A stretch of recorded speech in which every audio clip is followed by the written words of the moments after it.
भाव आए, भाव कुभाव अनक आलस, भाव कुभाव अनक आलस हो, भाव कुभाव अनक आलस हो, भाव कुभाव अनक आलस हो, भाव कुभाव अनक आलस हो। नाम जपत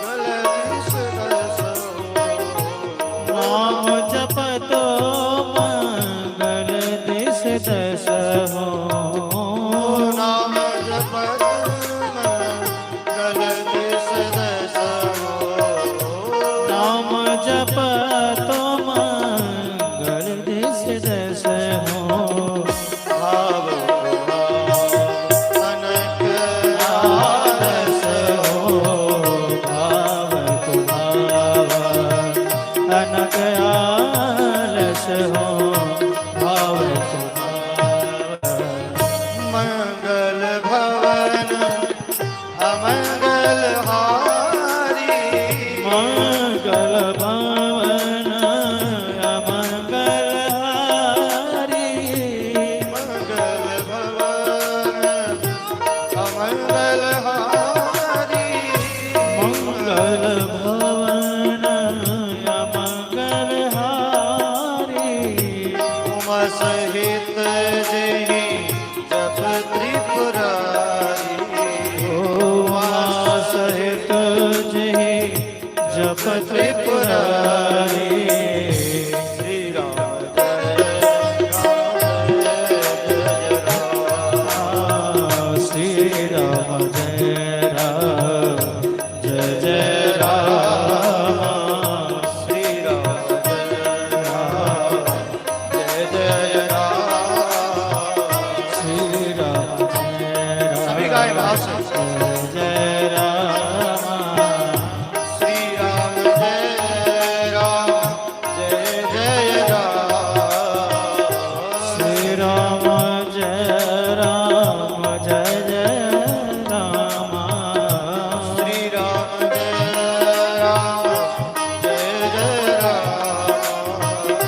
श्री राम जय राम जय जय राम, श्री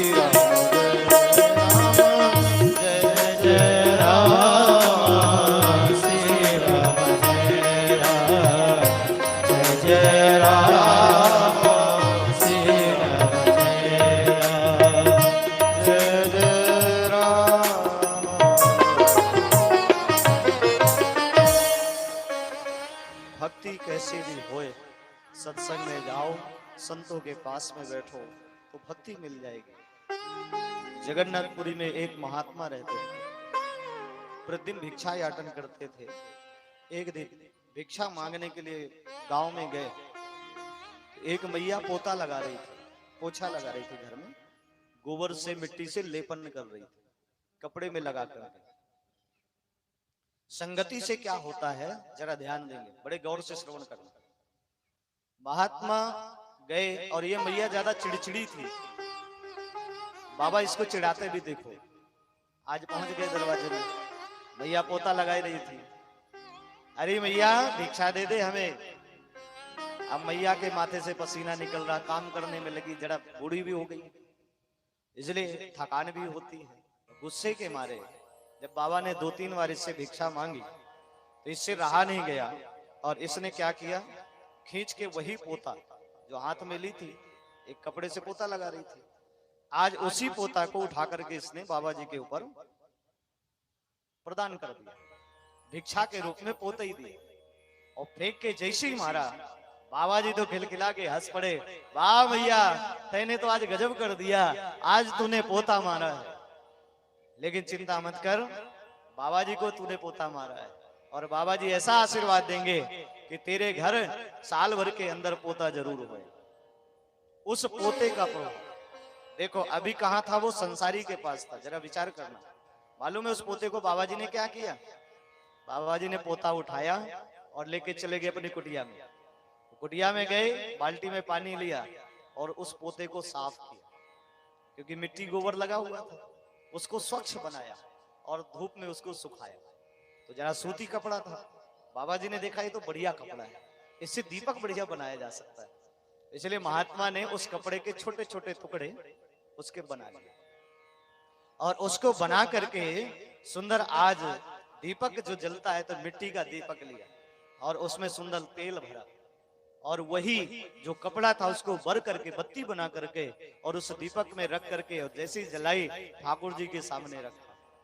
इसीलिए कहते हैं संगति, संसार की संगति में था तो रगड़ा जा रहा था, है ना, इसमें जमीन में रगड़ा लग रहा था, मलिन था, लेकिन जब संत के पास पहुंचा तो ये स्वच्छ हो गया और आज ठाकुर जी के सामने प्रकाशित होकर के आज ठाकुर जी को ही प्रकाशित कर रहा है। इसलिए धन्य है सतपुरुषों का संग, धन्य है सतपुरुषों का संग, धन्य है सतपुरुषों का संग, है सतपुरुषों का संग। बदल देता जीवन का रंग, देता जीवन का रंग, बदल देता जीवन का रंग, बदल देता जीवन का रंग। धन्य है सतपुरुषों का संग, धन्य है सतपुरुषों का संग, धन्य है सतपुरुषों का संग, धन्य है सतपुरुषों का संग। पोता महात्मा से क्या कहता है, महात्मा से भाव, पोत में रोता था पड़ा जहाँ रहती और भी, पोत में रोता था पड़ा जहाँ रहती और भी, चौके में फेरा जाता था, चौके में फेरा जाता था, चौके में फेरा जाता था, चौके में फेरा जाता था। करते थे लाखों जी, आ गया जीवन से तन, धन्य है सतपुरुषों का संग, धन्य है सतपुरुषों का संग, धन्य है सतपुरुषों का संग, धन्य है सतपुरुषों का संग, धन्य है सतपुरुषों का संग। क्या होता था जब इसको किसी संसारी के पास था तो कितने जीव मर जाते थे, रगड़ा लगता था, महाराज में सफाई के काम नहीं आता था। जब तक मैं संसारिक लोगों के पास था तो मुझे कितना लोगों ने उपयोग किया, और कब तक उपयोग किया, जब तक फट नहीं जाता, और जब फट जाए तो लोग फेंक दे उसको। इसलिए आज जब संत का संग मिला तब जीवन में क्या बदलाव आया कि चौके में ले जाके मुझे पोता जाता था और कई कीड़े मकोड़े उसमें मर भी जाते थे, मैं खुद भी मिटता था, औरों को भी मिटाता था। लेकिन आज संत के कि स्वच्छ बनाकर मुझको गुरु ने दीनघृत में डाल, स्वच्छ बनाकर गुरु ने मुझको दीनघृत में डाल, इसी तरह से हर मंदिर देखा ठाकुर द्वार, इसी तरह से हर मंदिर देखा ठाकुर द्वार, बन गया पूजा का अर्थ, बन गया पूजा का अर्थ, बन गया पूजा का अर्थ, बन गया पूजा का पुरुषों का संग, धन्य है सतपुरुषों का संग। बदल देता जीवन के रंग, बदल देता जीवन के रंग, बदल देता जीवन के रंग, बदल देता जीवन के रंग। जय हो, धन्य है सतपुरुषों का संग, धन्य है सतपुरुषों का संग, धन्य है सतपुरुषों का संग। सत्संगी के पास आया तो स्वच्छ हो गया और बत्ती बन गई, बढ़िया घी या तेल डाल करके उसको जलाया गया, स्वच्छ। पहले तो उसको साफ किया। इसी तरह से जब हम किसी सदगुरु की शरण में जाते हैं तो हमारे मन के मैल, हमारे जो आंतरिक विकार है, पहले उसको मल मल के वो साफ करते हैं। खूब डांटेंगे, खूब फटकारेंगे, खूब भगाएंगे, लेकिन उसी की ओर लोग दौड़ते। जहां से भगाया जाता वहीं भागते हैं। और जब वहां से आया बढ़िया साफ सुथरा हो गया, तो फिर वही सत्पुरुष परमात्मा के निकट पहुंचा देते हैं। दीपक कहाँ जलता है? भगवान के पास ही जलता है ना, तो भगवान के पास पहुंचा दिया। कहाँ जमीन में पड़ा था, आज मंदिर में आकर के सुंदर प्रकाश दे रहा है, प्रकाशित हो रहा है।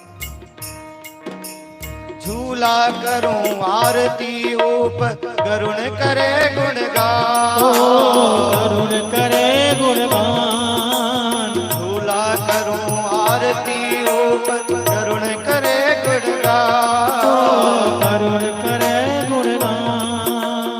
देते हैं मेरे प्रकाश में, मेरे प्रकाश में, देते हैं मेरे प्रकाश में, देते हैं मेरे प्रकाश में।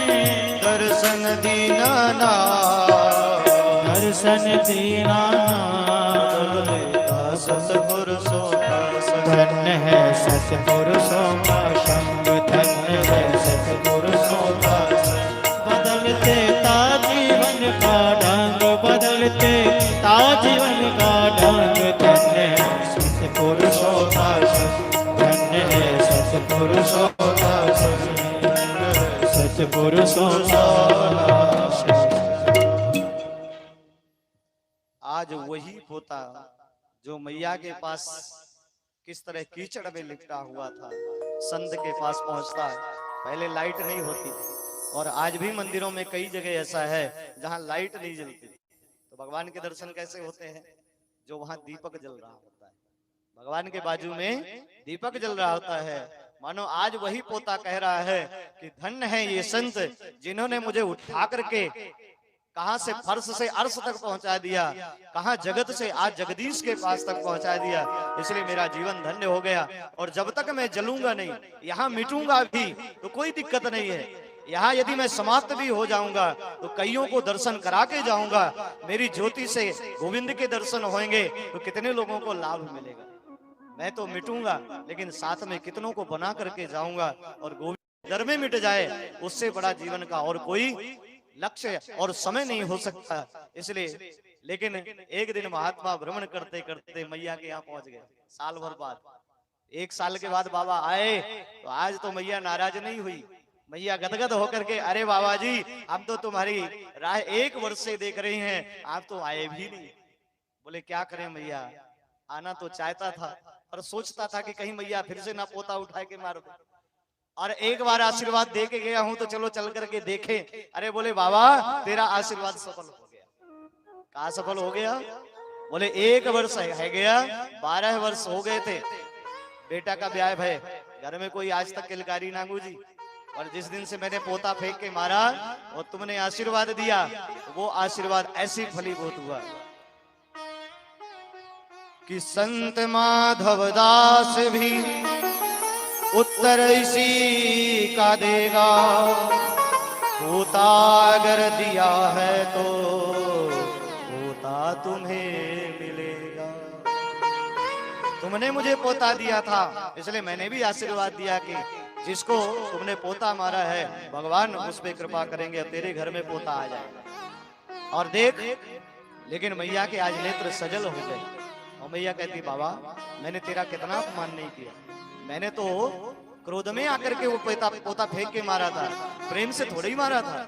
और यदि मैंने प्रेम से कुछ किया होता है, कुछ दिया होता, कि पोता दियो न प्रेम सो, कि प्रोता दियो न प्रेम सो, रिसवस दीनो मार, ऐसे पुण्यन सो सखी, मेरे पोता खेलत द्वार।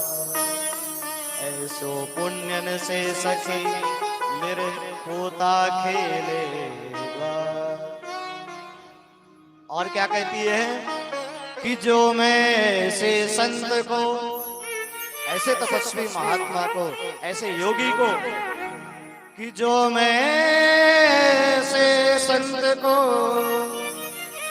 देती प्रेम प्रसाद, घर में सुत उपजते यहाँ जैसे ध्रुव प्रहलाद। जैसे ध्रुव प्रहलाद। ऋषि आकर के पोता मारा तो ऋषि ने पोता दे दिया, और यदि प्रेम से कुछ खिला देती घर में बैठा के, कुछ उसको भिक्षा दे देती, ऐसा तपस्वी ऋषि यदि आशीर्वाद देता तो मेरे घर भी प्रहलाद जैसा पोता आता, ध्रुव जैसा पोता आ सकता था। अरे सखी, इसलिए क्या करूं, मुझसे भूल तो हो गई, पर बाबा ने मेरे चरणों, मेरे आशीर्वाद ऐसा दिया कि मेरा जीवन ही धन्य बना दिया। इसलिए हे राजन, सत्संग का आश्रय लो, भक्ति का आश्रय लोगे तो जीवन बदल जाएगा। सत्पुरुषों का संग जीवन को बदल देता है। सत्संग से ही जीवन बदल सकता है, बाकी और कहीं से नहीं।